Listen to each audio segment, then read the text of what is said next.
Hey traders, David Frost, my strategic forecast. You're here for another episode of Common Sense Market Analysis. Today is Monday, December 14, 2020. We're looking at a daily chart of the SPY or Spider, which is the proxy for the S&P 500. What do we have on the docket today? Let's get the lay of the land. First off, what do those three lines on the top of the screen represent? Hold your horses, we'll get to those in a few minutes. Next thing we're going to do is talk about all the things that jump off the page on the daily chart, the things that are important, the things that give us a clue for what the market's going to do next. Third, we had a gap and crap today. Obviously, that's going to play into the discussion. When we talk about things like a gap and crap, we have to take into account some of the tangible and also the intangible things.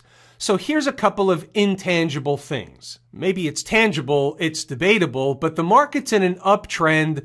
The trend is your friend until it's over. So we know about that, and that certainly is the more dominant thing than a one-day gap and crap. Although, we're not going to discount the one-day gap and crap. We're going to talk about some things as we go forward here today, but we have to know what the dominant things are and the less dominant things are. What else do we have on the docket? Well, this week we have a what's called quad witching options expiration. Quadruple witching options expiration means that the options on 4 asset classes are expiring this week on Friday. Therefore, and we don't know this, it's one of those intangible things, weird stuff tends to happen during a certainly quad witching options expiration week. Would it be out of the ordinary, for example, for the market to all of a sudden have a gap higher on Tuesday on what we call Turnaround Tuesday? And the answer is we don't know that that's going to happen, but that would come as no surprise to anybody that's been following these videos and Inside the Numbers for any point of time. Let's talk about a couple of other things, namely the lines on the screen. So the first one comes really out of the intraday activity from Inside the Numbers, the top line, 366.27. We'll cover that one last when we go over Inside the Numbers. Let's get the bottom two first. The middle one is 364.38. That should be familiar to everybody that's been watching these videos. What does that represent? It represents the high of this breakdown candle. Why is that important? Because the market still was putting in a bearish wedgish pattern that would generally release energy in the downward direction. Well, they did the opposite thing. They're coming back to retest the former breakout area. Now, it's debatable at this point since they've already run a test of this area. What are they running a test of? What is the next area that they have yet to run a test of? That's really what I'm trying to uncover as we speak. That being said, the 364.38 is still important. The market is still in a bullish position as long as they remain closing daily above 364.38. However, if they come in and close below 364.38, that could set off a domino effect to the downside. We don't know that it will right away. I'm just saying that it can for sure. So from where I sit, 364.38 is important. Well, how do we know if it's going to set off the domino effect? What do we have to look at next? I'm glad you asked. That brings our attention to the next line below, 362.83. Again, this should come as no surprise and also be familiar to everybody that's been watching these videos. That represents the gap left open that was not filled. Now, here's the challenge. It was almost filled. They ran a test. It was a pseudo gap fill, but they didn't fill it. So the low here was 363.26. So on that day, it looks like they made an attempt to fill the gap. They turn around, and here we are. And by the way, that was Friday. We turn around, and we're trading higher Monday morning, yet we have a gap and crap. So how do we read this? Are we interested buyers as soon as they hit this gap at 382.83? And the answer is, 362.83. And the answer is maybe. It's not the same as it once was. It's not the same had they not come down and made an attempt but come up short on Friday. Friday, we were buyers at the gap. They didn't get there, they traded away. Tuesday, are we going to be buyers at the gap? The situation is going to be left early in the morning for Inside the Numbers members. Let's see what they do overnight. Let's see where they're trading out early in the morning in the pre-market activity. We'll make a decision in real time. Couple of things that are food for thought. During quad witching options expiration, is the market going to fall apart? Anything's possible. We know that.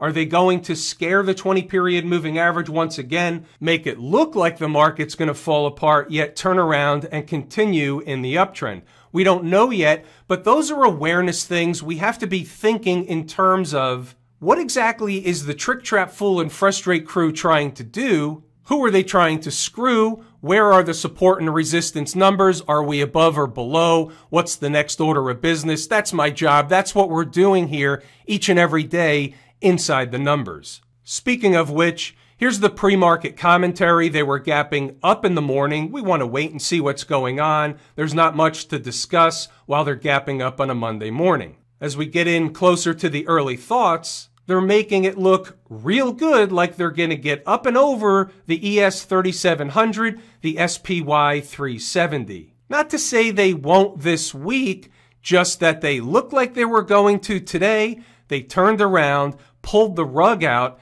and then proceeded on the gap and crap southern route. About 9:30. If they start up right away, there will be some resistance at 369.30, give or take, which is the only real resistance before the big fat round number of 3,700. You know the routine. Here's a 5-minute chart. Right of the vertical is today's activity. Top of the screen, 369.30 is that number. They ran up, but they came up short of 370 and then gave up everything on the way down. Let's move along and see what we find in the notes. What you'll find here is the makings of a trade setup where there's a 370 hanging out there. There's a low of day hanging out there. A lot of times what they'll do is they'll run a test of one side or the other, the big fat round number, and then pull the rug out, have what we call a shakeout operation, and then send the market down to run a test of the low of day. Or they do it in the opposite direction where they have the shakeout operation, make everybody believe they're not going to go up to the big fat round number. They find support down near the low of the day, and then they turn around and they start back up in the other direction after they've already shaken out the Johnny-come-latelys from early in the morning. Now, we know that routine. We've taken that trade many, many times. That trade setup was on the board today. It didn't work. Let's scroll up a little bit more. You can see here, continuing to stay above 368.30 keeps the door open for 370 or more. It's not that far away, but these are the numbers we're working with at the current time. If they were going to push up to 370, what I'm saying here is 370.35 is actually the resistance, not the round number of 370. They never got there, but we're just saying. Let's say they pull back. Is there a potential buy for a long trade to ride into SPY 370 and beyond?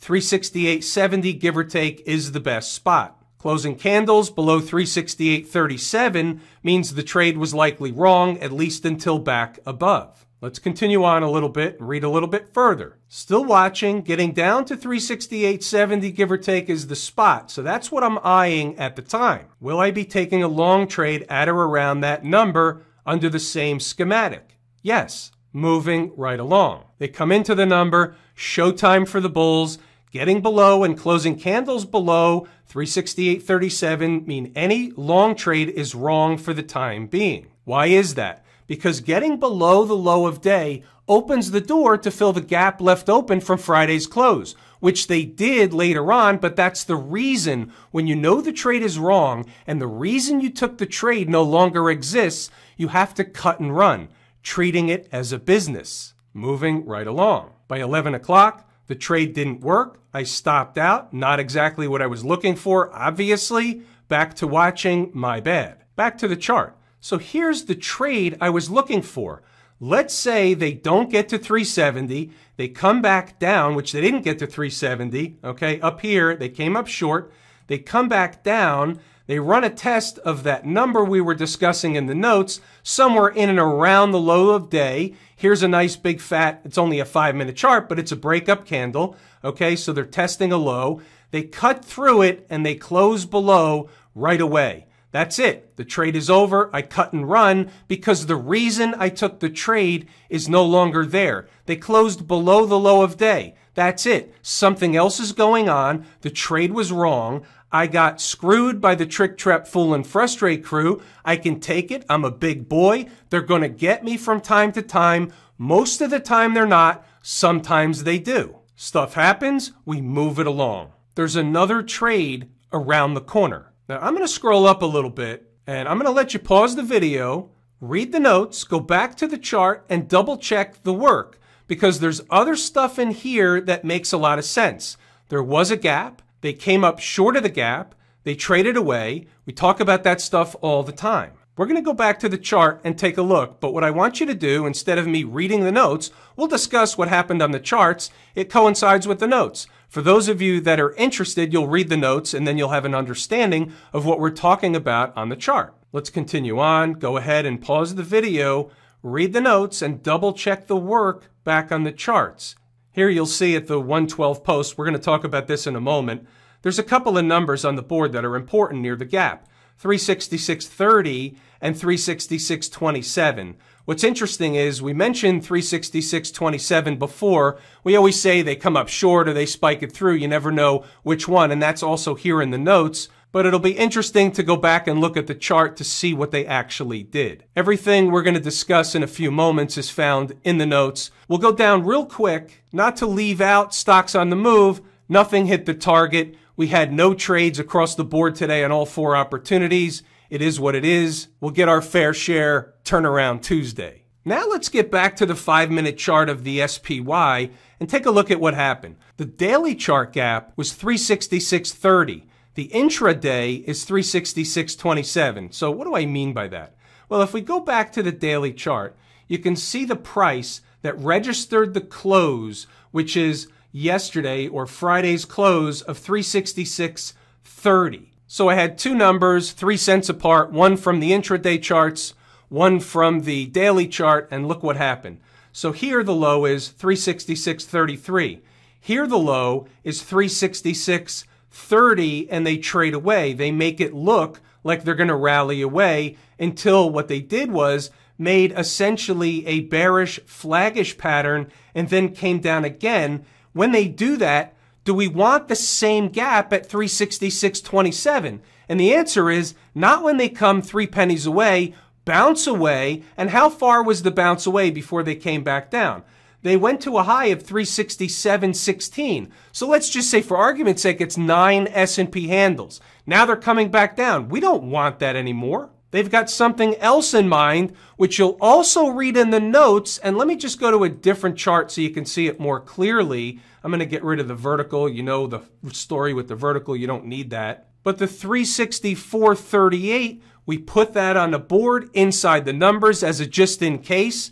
We may need just in case, which is why we have a just in case scenario, both on the upside and the downside all the time. You never know when the market's going to do the just in caser. Let's take a look around the horn at some of the other time frames for the S&P 500, or in this case, the SPY. The 240 chart, kind of a bearish, wedgish kind of thing going on. It's a little bit of a sloppy chart pattern, if you will. But as you can see, below price, and we're kind of riding above the 50-period moving average. Sooner than later, like for example, in the first candle or maybe even the next candle tomorrow, what happens if they trade it into the 50-period moving average? There happens to be a gap down here.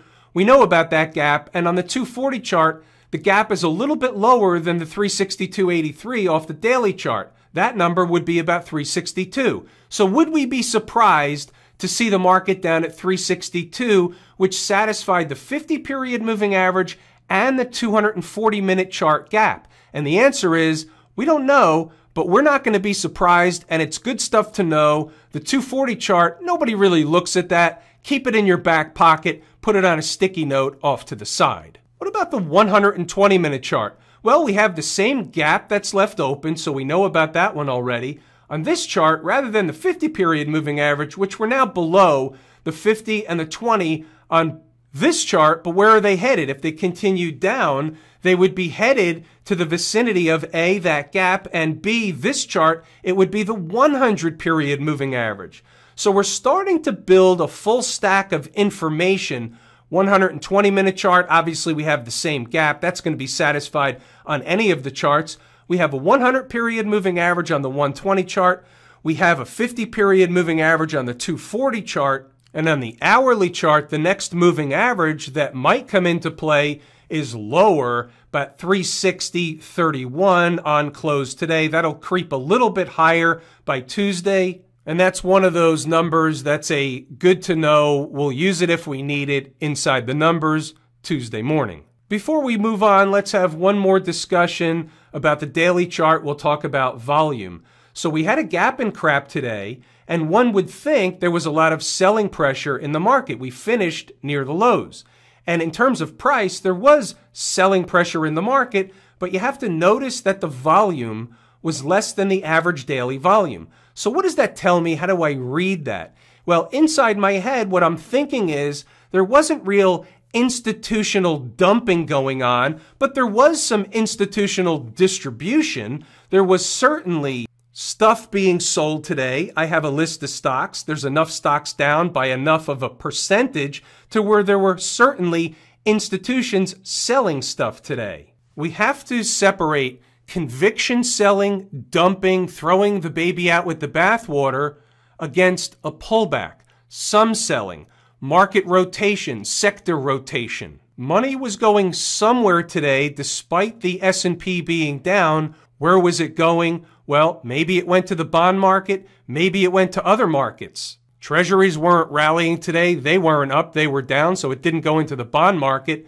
Maybe it went into the Qs, into technology. Some went in there. That was up today. That's an interesting signal. We'll get to that later. What I'm trying to do is set the table for a possibility. It could be a garden variety, quadruple witching, options expiration, rope-a-dope. How do we know that it's not, at least for the time being? Well, guess what? If we wake up on Tuesday, or at any point on Tuesday, and the market's trading below 362.83 on hourly closes and beyond, that's not a rope-a-dope. That's more selling to come. We'll address it in real time inside the numbers.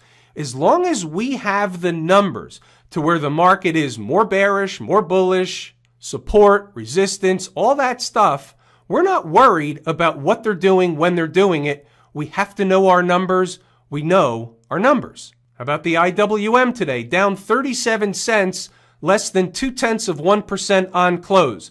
So two things going on here. On one hand, we had a gap and crap.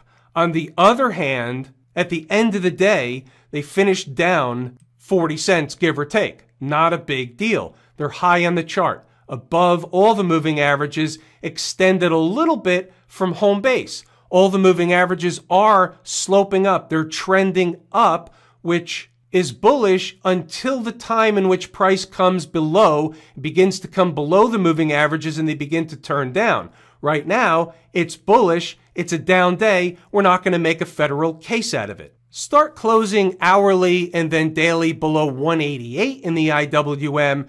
That changes the sheet of music. You don't want to see the market closing or the IWM closing hourly and then daily below 188. That would smell and spell trouble. What about the folks down at the transportation department? Now, we know the IWM is my favorite market leading indicator, but the transports are a number 2 and my favorite canary in the coal mine. That was a thrashing today. This is a little bit different. This is a canary in the coal mine being down 2.28%. We have to take notice. It's a puzzle piece. It's on the table. Is this signaling more selling to come? Do we need to really tune up some of those numbers down in the southern direction or on the south side? Maybe so, if the transports are a real canary in the coal mine and an indication that we're likely to see more selling rather than less selling as the week goes on, at least into tomorrow. The transports may have a date with 12,000. And guess what? If they do have a date with 12,000, guess what else is going to happen? The other markets are following suit. They're coming under pressure. they're coming onto some of the numbers in the SPY that we just discussed before. That's a poor close. That's a poor showing. It's not a good day, obviously, for the transports. There's likely more selling to come unless it was strictly a rope-a-dope. What about the folks out in Silicon Valley? We have a bit of a divergence. We just looked at a chart that looked terrible, and now we have the Qs which closed back above 303.50, the former high. Now, the more they go back and forth across the former high, below and back above, the less meaning it's going to have. However, for now, it's still an important spot. We have a big breakdown candle. We're using that also as a gauge. They climbed up or almost up to the top of the big breakdown candle today. They didn't quite make it to the top. We'll see if they want to make another run at or another test near the top of the breakdown candle. Maybe they will, maybe they won't. Above 303.50, technically there's nothing wrong with the Qs. Below 303.50, technically there's nothing wrong with the Qs as long as they're in an uptrend above all those moving averages.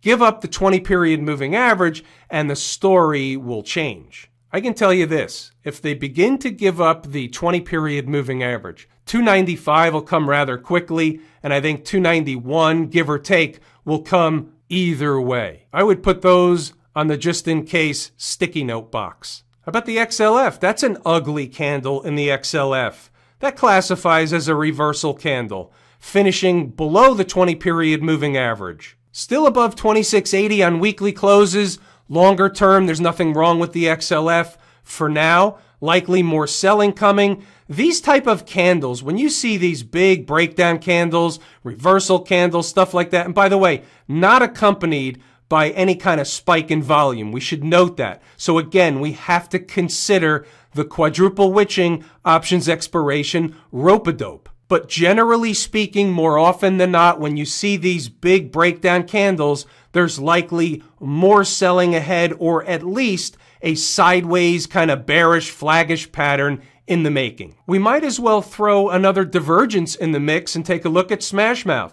Up about 1.2% today, above all the moving averages. Technically nothing wrong with this market. If tech is attracting money and the semiconductors are attracting money, then you have to err on the side of the rope-a-dope.